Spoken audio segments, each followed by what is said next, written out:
Hi everyone. So this is Megzobo69 with Take the Red Pill. I had a pretty interesting online conversation with somebody today, and I wanted to just kind of address some of the things that went on. So I'm going to get right to it. One of the things that this individual said was the Bible was, well, that I guess there have been scholars or whomever that purported that the Bible was 90% inerrant. Now, that's kind of interesting because to be inerrant is to be free from error or infallible. And so either you are or you are not inerrant. There's no you are 90% inerrant. You know, if there's 90% inerrant, and if you are 90% inerrant, then you are not infallible. You're not inerrant. You may be 90% right, but that's about it. However, as for the claim of the Bible being 90% inerrant, let me point out a few things, and this is just a little small sample of things where that is not the case. I would have to say 98% is too high. It's an inflated number. But anyway, here are a couple of examples, or a few, however you want to look at it. Number one, if you look at it, and I'm just going to concentrate on the Gospels just for a second, okay? If you look at Jesus' last words on the cross, one of the Gospels will tell you that he said, my God, why has that forsaken me?" The second one, you'll hear he says, "It is finished." And then the third one will be, "Father, into thy hands I commend my spirit." Now here's the thing. He could not have said all three of them. So there's an inaccuracy right there. So here's the reality of the matter. Either number one, he said one and didn't say the other two, or he didn't say either one of those three, but he could not have said all three of them. Understand? Yeah. Here's another one. I know that my father is my father. You cannot, unless you have DNA proof to prove otherwise, my father is my father. Yet, if you look at the genealogy of Jesus, let's say from 1st chapter of Matthew and 3rd chapter of Luke, you will see two different lists. It goes from Jesus to Joseph and branches off in two different lists. Now there's some people who try to say that one of them was the list, one of the genealogy was traced from Mary and the other one was traced to Joseph. No, not true. And here's why. Because if you look at Mary's name, the only time it is mentioned is to really denote who Joseph is, because it says Joseph, husband of Mary. That's it. Everything else says son of this, son of that. That's what it is. So two different lists. And I had somebody else also tell me that two different names you see is because in one part of the world they may call the person one thing, in another part of the world they call the person something else. The funny thing is, if you look at the generations, the amount of generations between one point to another, let's say Jesus to, let's say, David, you still have a different amount of generations.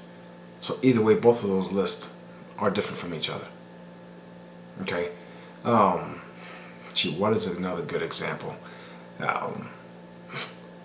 If you look at, supposedly when after Jesus died, when he was resurrected from the tomb,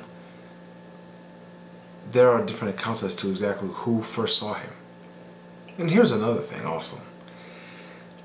If Jesus was truly God, then how is it that he had to pray in the garden? Who was God praying to? Good question, huh? Yeah. Like I said, there are many inaccuracies in the Bible. And I just simply focus again on a few of them. But there are many more that I could have pointed out. So again, the Bible being supposedly 98% accurate or true, I can probably show some things that are not, that will counteract that number right there. So enough said about that one. this other person, and I kind of wrote things down that this individual was saying. So, and again, I like to kind of take notes just to keep myself on track. So here's another thing that the person said they said that I was implying. No, this person was implying that I was implying that the Bible in inerrancy disproves God. Here's the thing. Number one, no, that's not what I was doing. That's not the point I was trying to get at. To me, as far as I'm concerned, the inerrancy of the Bible and the proof of existence of God, whether he does or does not exist, whether he's moral, not moral, whatever the case may be, those are two different things. And so I'm not going to conflate them together.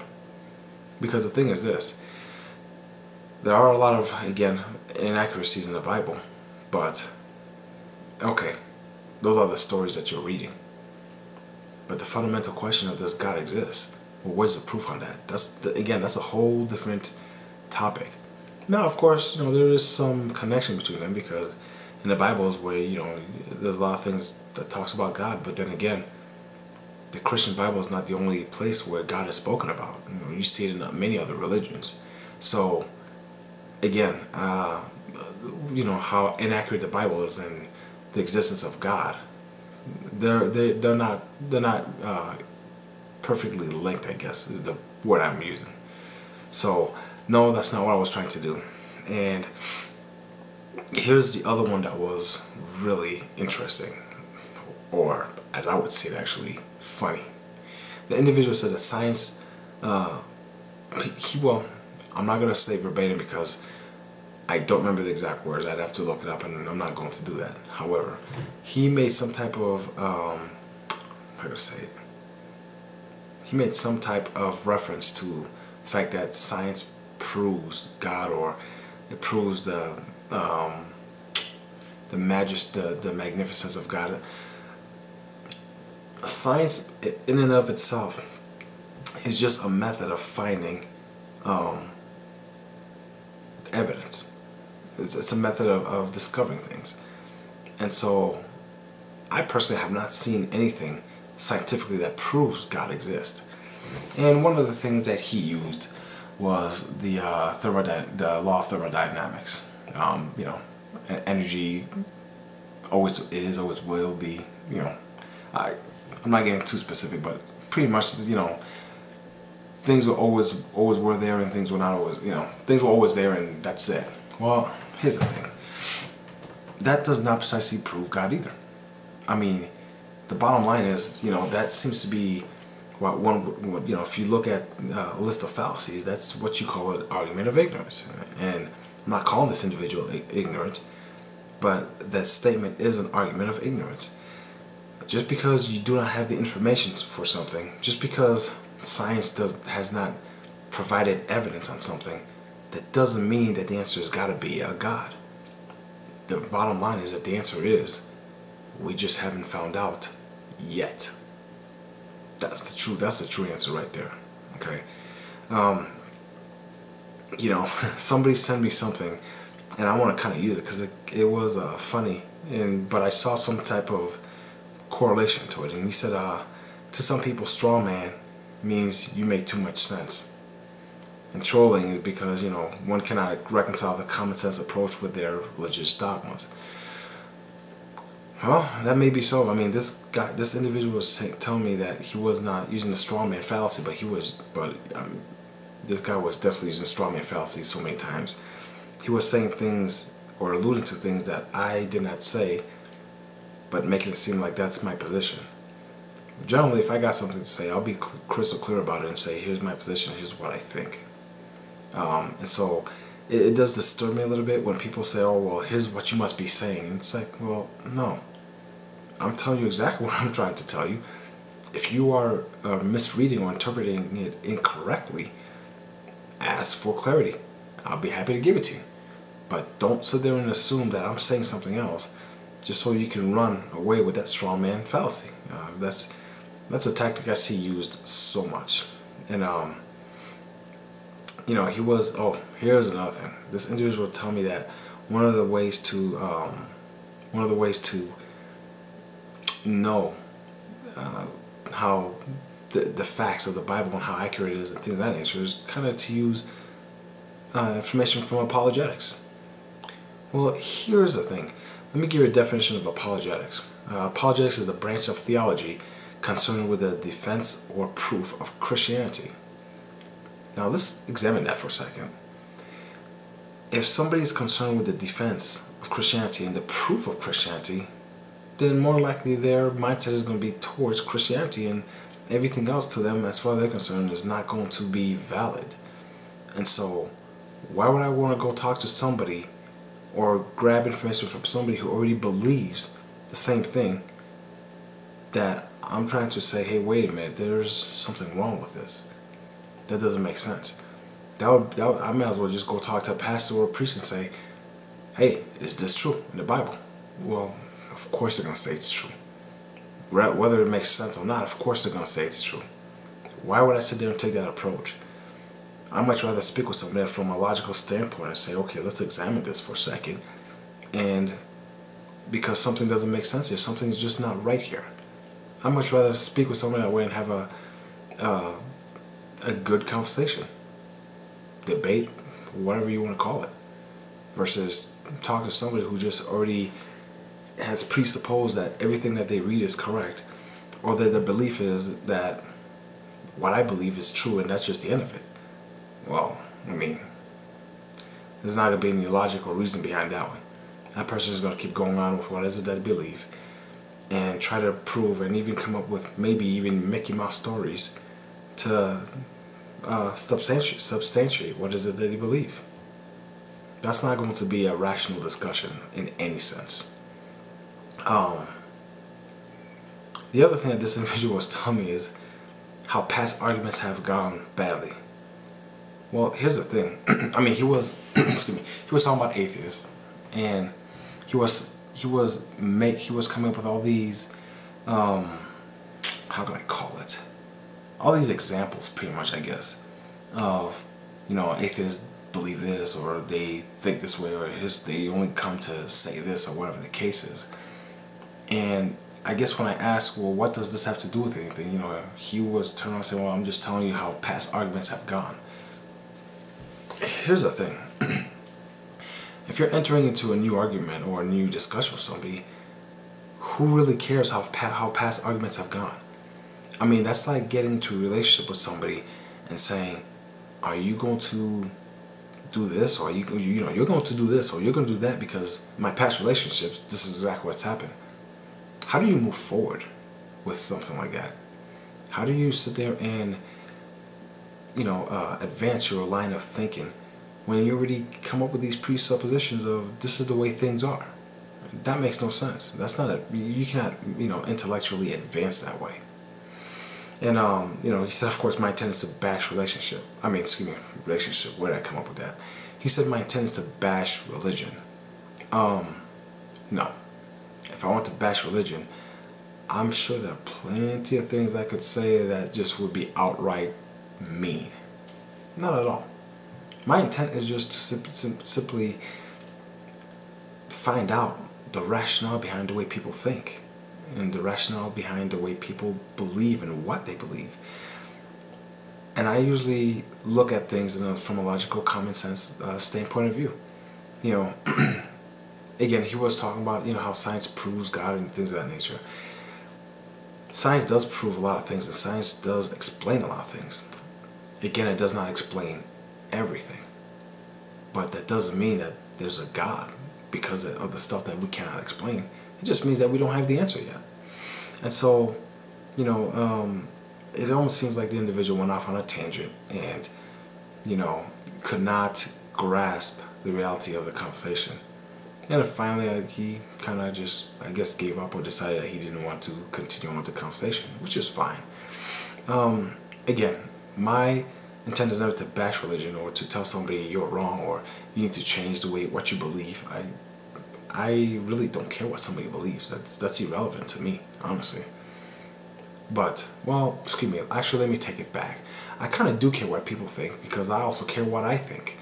And the reason, excuse me, I said think, believe. The reason I care about what I believe, because again, a lot of people, and I will include myself, act on a lot of things based upon what I believe. And so if I'm believing the wrong thing, I don't want to act incorrectly. Make sense? And so that's another reason why I care what people believe, because there have been many things done incorrectly or wrong. People have been wronged in the name of religion. So it does affect me. It does affect other people. So here's the thing. When being engaged by other people, and again, I said this in one of my other videos, you know, I do feel bad for, you know, that people have a misconception of atheists, and atheists are here to bash religion or whatever the case is. If you are being engaged by somebody and they're simply asking you questions, that is not a bashing. It's just questions. Now, if you cannot answer the questions, or the questions are getting a little too complicated for you, in the sense of, you know, well, it's starting to conflict with your beliefs and it's starting to make you question things, well then, I'm sorry, but that's what questions do. Questions sometimes make you question things. The bottom line is this. Again, we need to recognize that a lot of times questions are not there to precisely destroy somebody's beliefs or anything like that, or, you know, you shouldn't use ad hominem either. Questions are just for knowledge. And a lot of people do ask questions, you know, on religious things because they want the knowledge. And the knowledge may be for different reasons. It could be knowledge of, well, why is it that you think this way? What makes you believe this thing when it seems kind of not true or not sound? That's the knowledge that somebody wants to know. Bottom line is this, again, people like to have rational conversations, and as adults we should be able to do so. But to sit there and start, you know, attacking an individual or using the strawman fallacy and saying, okay, well, you're saying this, or here's what you think, when the person didn't even say that, now you're starting to steer the conversation in a direction it doesn't need to go. And so let's try to stick on topic. And if anybody has questions to ask, if you don't want to engage them, say, you know, I'm going to believe what I want to believe, and I don't want to engage. And that's fine. That's okay. Because everybody's entitled to believe what they want to. You know, beliefs is no different really to me, in my opinion, than opinions. A lot of people have opinions. You can't say it's right or wrong. And that just, it brought something else to mind right now. This individual, I guess, believed that I was trying to somehow disprove the existence of God. I've never tried to do that, and I will never try to do that. If I tell you that I don't believe something, I don't believe God exists, I'm not trying to disprove him. I'm just saying I don't believe your claim. It's just that simple. Now, theists are the ones that normally make the claims that God does exist. Again, the burden of proof is on them to show that that is the truth. But just because I say, or somebody else will say, I don't believe this to be the case, well, it's not trying to disprove something.